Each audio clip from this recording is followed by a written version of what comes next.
Stay hungry, stay foolish. 안녕하세요. 인커리지 스토리입니다. 오늘은 너무나도 유명한 스티브 잡스의 스탠포드 연설입니다. 너무도 많은 사람에게 용기를 주었고 도전을 하게 해주는 메시지인데요. 2015년 6월 애플의 최고 경영자인 그는 미국 스탠퍼드대 졸업식 축하 연설을 맡게 되었습니다. 그 연설에서 그는 살아온 삶과 느꼈던 교훈, 그리고 주고자 하는 메시지를 간결한 문장으로 전하고 있습니다. 이 연설은 무려 3천만 뷰 이상 회자되면서 그가 떠난 지금까지도 많은 사람에게 도전에 대한 용기를 주고 있습니다. 그의 마지막 말 Stay hungry, stay foolish는 아직까지 저의 마음에도 깊은 여운으로 늘 남아있는 듯 합니다. 그럼 그의 연설을 한국어로 해석하여 들어보겠습니다. 오늘 세계 최고 명문 대학으로 손꼽히는 이곳 졸업식에 참석하게 돼 영광입니다. 사실 전 대학 졸업자가 아닙니다. 이렇게 대학 졸업식에 가까이 와보긴 처음이네요. 오늘 여러분에게 제 인생의 3가지 이야기를 하려고 합니다. 그게 다입니다. 별게 아니에요. 단지 3가지 이야기를 하려고 합니다. 첫 번째 이야기는 점을 연결하는 것에 관한 것입니다. 저는 리드 대학을 6개월 다니다 중퇴했습니다. 하지만 청강을 하며 학교를 맴돌다 18개월이 지나서야 정말 그만두게 되었습니다. 왜 중퇴를 했을까요? 그 이유는 제가 태어나기 전부터 시작됐습니다. 제가 태어났을 때 친어머니는 각 대학을 졸업한 어린 미혼모였기 때문에 저를 입양 보내기로 했습니다. 어머니는 꼭 대학 정도는 나온 졸업자에게 입양되기를 희망했고 제가 태어나면 어떤 변호사 가정이 절 입양하기로 돼 있었어요. 하지만 제가 태어나던 순간 그 부부는 마지막에 가서야 여자아이를 원한다고 했습니다. 그래서 입양 대기자 명단에 있던 제 부모님은 한밤중에 이런 전화를 받아야 했습니다. 예정이 없던 남자아이가 태어났는데 입양할 의향이 있으신가요? 그들은 말했습니다. 물론이죠. 라고요. 친어머니는 나중에 양어머니가 대학 졸업자가 아니고 양아버지 역시 고등학교도 졸업하지 못했다는 사실을 알았어요. 친어머니는 최종 입양 서류에 서명하기를 거절했습니다. 몇 개월이 지나서야 동의했는데 입양한 부모님께서 저를 꼭 대학에 보내준다고 약속한 뒤였습니다. 이게 제 인생의 시작이었습니다. 그리고 17년이 지난 후 저는 결국 대학에 입학했습니다. 순진하게도 스탠포드만큼 비싼 학비를 내는 대학을 택했고 노동자셨던 부모님께서 저축해오신 모든 돈이 제 학비로 들어가고 있었습니다. 6개월이 지나서도 대학에 그만한 돈을 투자할 가치를 느끼지 못했습니다. 내 인생에 있어서 내가 무엇을 원하는지 몰랐고 대학에서 어떻게 이 의문에 해답을 줄지 몰랐습니다. 그리고 저는 부모님이 평생 모아온 돈을 다 쓰고 있었습니다. 결국 자퇴를 결심했고 모든 일이 잘 될 것이라고 스스로 위로했습니다. 그 당시에는 매우 두려웠지만 돌이켜보면 최고의 결정이었다고 생각합니다. 자퇴 후 저는 흥미가 없었던 필수 과목 수강을 그만둘 수 있었고 보다 더 흥미로워 보이는 강의를 찾아 들을 수 있었습니다. 사실 그렇게 꼭 낭만적이지는 않았습니다. 제겐 기숙사방이 없었기 때문에 친구들 집 방바닥에서 잤고 음식을 사기 위해 5센트짜리 코카콜라 병을 팔기도 했습니다. 일주일에 한 번 괜찮은 한 끼를 먹으려고 일요일 밤마다 11km가 넘는 마을을 지나 하레크리슈나 사원에 가곤 했어요. 그때가 정말 좋았습니다. 순전히 호기심과 직관에 따라 우연히 했던 일 가운데 많은 것들이 나중에는 값진 경험으로 드러났습니다. 예를 하나 들어보겠습니다. 리드 대학은 그때 당시 미국에서 최고의 서체 교육을 제공했습니다. 교정 도초의 포스터와 각 서랍의 상표란 상표는 모두 아름다운 서체로 그려졌습니다. 자퇴 후 정규 수업을 들을 필요가 없었기 때문에 서체 수업을 수강하기로 결정했습니다. 저는 바탕체와 고득체를 배웠고 각기 다른 글자를 조합하며 여백의 폭을 다양화하는 방법을 배웠고 무엇이 위대한 글자체의 요소인지를 배웠습니다.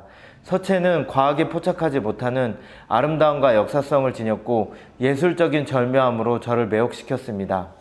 이들 가운데 한 가지라도 제 삶에 응용할 수 있을지는 생각조차 하지 않았습니다. 하지만 10년 후 매킨토시 컴퓨터를 처음 디자인하던 당시 모든 기억이 선명해졌습니다. 제가 배운 서체를 모두 매킨토시에 응용했습니다. 아름다운 서체를 구현한 첫 컴퓨터였지요. 대학에서 그 서체 수업을 듣지 못했다면 맥은 다양한 서체 제공이나 자간 맞춤 기능 글꼴은 갖지 못했을 것입니다. 더구나 윈도우가 맥을 따라했기 때문에 어떤 개인용 컴퓨터도 우리 서체 기능을 가지고 있지 못했으리라 생각합니다. 제가 만일 자퇴하지 않았더라면 서체 수업에 들어가지 않았을 테고 개인용 컴퓨터는 지금처럼 훌륭한 서체 기능을 갖지 못했을 것입니다. 물론 대학 시절에는 앞을 내다보며 점을 연결하는 것이 불가능했습니다. 그러나 10년 후에 과거를 돌아보면 모든 것이 명확하게 보입니다. 다시 말하면 여러분은 미래를 내다보며 점을 연결할 수는 없습니다. 다만 현재와 과거의 사건들만을 연관시켜 볼 뿐이죠. 그러니 여러분은 현재의 점들이 어떻게든 미래에 연결되리라고 믿어야 합니다. 여러분은 믿음을 가져야 합니다. 이를테면 여러분의 배짱, 운명, 인생, 인연 같은 것들이요. 이 접근은 한 번도 절 실망시킨 적이 없고 제 인생을 완전히 바꾸어 놓았습니다. 제 두 번째 이야기는 사랑과 상실에 대한 것입니다. 저는 운이 좋게도 인생에서 정말 하고 싶은 일을 일찍 발견했습니다. 워즈와 제가 제 부모님 차고에서 애플을 시작할 때가 20살이었습니다. 우린 열심히 일했고 차고에서 단 둘이 시작한 애플은 10년 만에 4,000명 이상을 고용한 20억 달러 가치의 회사로 성장했습니다. 우리가 야심작인 매킨토시를 1년 일찍 세상에 내놓을 때 저는 30살이 됐었습니다. 그리고 곧 저는 해고당했습니다. 자기가 만든 회사에서 어떻게 해고되느냐고요? 애플이 성장하면서 저와 함께 회사를 운영할 꽤 유능해 보이는 사람을 고용했고 1년 정도는 모든 게 잘 됐습니다. 그런데 회사의 비전에 대한 생각이 엇갈리기 시작하면서 결국 관계가 틀어졌어요. 그때 우리 회사의 이사회는 그의 편을 들었습니다. 30살에 저는 쫓겨났습니다. 그것도 매우 공개적으로 쫓겨났습니다. 성인이 된 이후 제가 전적으로 집중했던 일들이 사라졌고 한마디로 끔찍했습니다. 저는 몇 개월간 도무지 무엇을 해야 할지 몰랐습니다. 대대로 전해져 오던 바톤을 제 차례에서 떨어뜨린 것 같았고 이전 세대의 기업가들을 실망시킨 기분이었습니다. 저는 데이비드 패커드와 밤 노이스를 만나 모든 일을 끔찍하게 망친 것에 대해 사과하고 싶었습니다. 저는 공개적인 실패의 본보기였고 심지어 실리콘밸리에서 도망칠 생각을 했습니다. 하지만 점점 분명해졌던 건 제가 했던 일을 여전히 사랑한다는 것이었죠. 애플에서 예기치 못한 사태들이 저를 바꿔놓지는 못했습니다. 거절당했음에도 여전히 이 일에 대한 사랑은 식지 않았습니다. 그래서 다시 시작해보기로 했어요.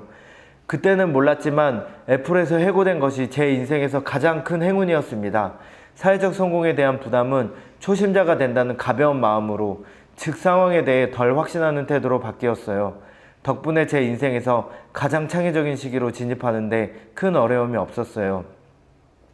그 5년간 넥스트란 회사와 픽사란 또 다른 회사를 창업했고 제 아내가 될 굉장한 여성과 사랑에 빠졌습니다. 픽사는 곧이어 세계 최초 컴퓨터 애니메이션 영화인 토이스토리를 만들었고 지금은 세계에서 가장 성공적인 애니메이션 스튜디오가 되었습니다. 상황이 극적으로 역전돼 애플이 넥스트를 사들이면서 전 애플로 돌아왔습니다. 넥스트에서 개발한 기술들은 현재 부흥기를 맞은 애플에서 중추적인 역할을 맡고 있습니다. 그리고 로렌과 저는 함께 행복한 가정을 이뤘습니다. 제가 애플에서 해고되지 않았다면 이 모든 일들이 일어났을까요? 비록 입에 쓴 약이었지만 환자에겐 꼭 필요했다고 생각됩니다. 인생은 불현듯이 여러분의 뒤통수를 칩니다. 신념을 잃지 마세요. 저는 제가 했던 일을 사랑하지 않았다면 앞으로 꿋꿋이 나아가지 못했으리라 생각합니다. 정말로 좋아하는 일을 찾으세요. 그것은 여러분이 연인과 사랑을 하는 것처럼 일도 마찬가지입니다. 여러분의 일이 인생에서 큰 부분을 차지할 때가 오는데 일을 진심으로 즐기려면 위대한 일이라고 믿는 일을 하는 것이 제일 좋습니다. 위대한 일을 하는 유일한 방법은 여러분이 하는 일을 사랑하는 것 뿐입니다. 그 일을 아직 찾지 못했다면 계속 찾으세요. 안주하지 마세요.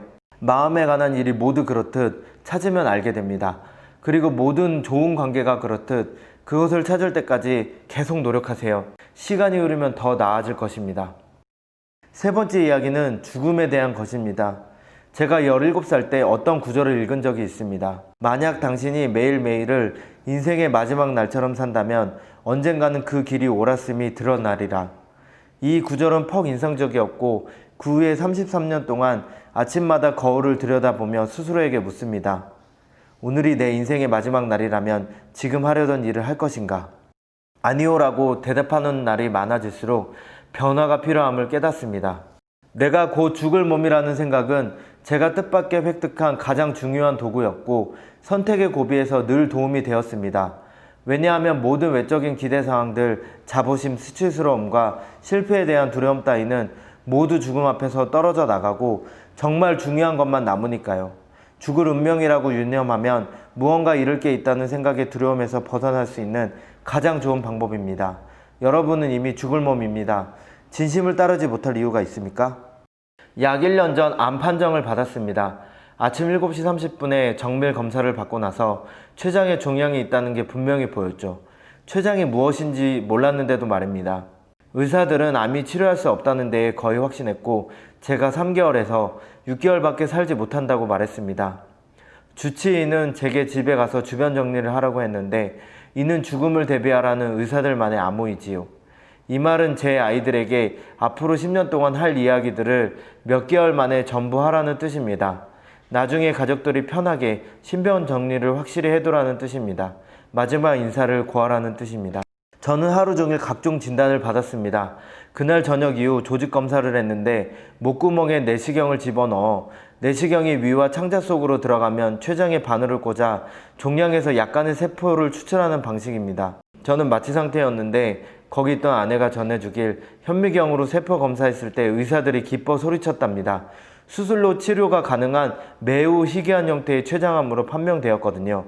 전 수술을 받았고 감사하게도 지금은 건강합니다. 이것이 죽음과 가장 가까이 마주했을 때인데 앞으로 몇십 년까지도 이런 죽음의 경험이 가까워지지 않았으면 좋겠습니다. 이런 경험이 있었기에 죽음이 유용하지만 순전히 지적인 개념일 때보다 더 확신을 갖고 말씀드릴 수 있습니다. 누구도 죽기를 바라지 않습니다. 천국에 가고 싶어하는 사람도 거길 가려고 죽고 싶어하진 않아요. 하지만 죽음은 우리 모두의 정착력입니다. 그 어떤 누구도 죽음을 피할 수 없어요. 이게 멋진 일입니다. 죽음은 삶에서 하나밖에 없는 최고의 발명품이 분명하니까요. 죽음은 삶을 바꾸는 대리인입니다. 낡은 것을 없애고 새로운 길을 터줍니다. 이제 새로운 것은 여러분이고 그리 멀지 않은 미래의 여러분은 점차 낡은 것이 되고 또 없어지게 되겠지요. 너무 극단적이라면 죄송하지만 이것은 엄연한 사실입니다. 여러분의 시간은 한정되어 있습니다. 다른 사람의 인생을 살면서 시간을 낭비하지 마세요. 소음에 불과한 타인의 철학으로 인생을 사는 도구마에 빠지지 마세요. 여러분 내면의 목소리가 타인의 의견으로 들리지 않도록 하세요. 그리고 무엇보다 중요한 것은 용기를 내서 마음과 직관을 따르는 일입니다. 어쨌든 이미 우리 마음은 여러분이 진실로 되고자 하는 것을 알고 있습니다. 그 밖에 다른 것은 부차적입니다. 제가 어렸을 때 지구백과라는 굉장한 간행물이 있었는데 제 세대엔 바이블과 같은 존재였어요. 여기서 멀지 않는 맨로파크에서 사는 스튜어드 브랜드라는 사람이 만들었는데 특유의 시적 감각으로 쓰인 생기발랄한 책이었습니다. 때는 개인용 컴퓨터와 데스크탑 출판이 도입되기 전인 1960년대 후반이라 타자기, 가위, 폴라로이드 카메라를 이용해 전부 만들어졌어요. 일종의 책으로 된 구글과 같은 형태인데 구글이 출원하기 35년 전의 일입니다. 그 책은 이상적이었고 깔끔한 도구와 멋진 생각으로 흘러넘쳤습니다. 스튜어트 외 편집진들은 지구백과를 몇 차례 발행했고 책의 여정이 닿을 때쯤 마지막 호를 내놓았습니다. 1970년대 중반 제가 여러분의 나이였을 때 말이지요. 최정판호 뒷표지엔 이른 아침 시골길을 찍은 사진이 실렸는데 모험심에 가득 차 여행을 떠나는 어느 날 히치하이킹을 하다 만났을 법한 길이었습니다. 그 밑에는 계속 갈망하라, 여전히 바보처럼 이라는 문구가 새겨져 있었습니다. 그것은 그들의 마지막 작별 인사였습니다. 계속 갈망하세요. 여전히 바보로 남으세요.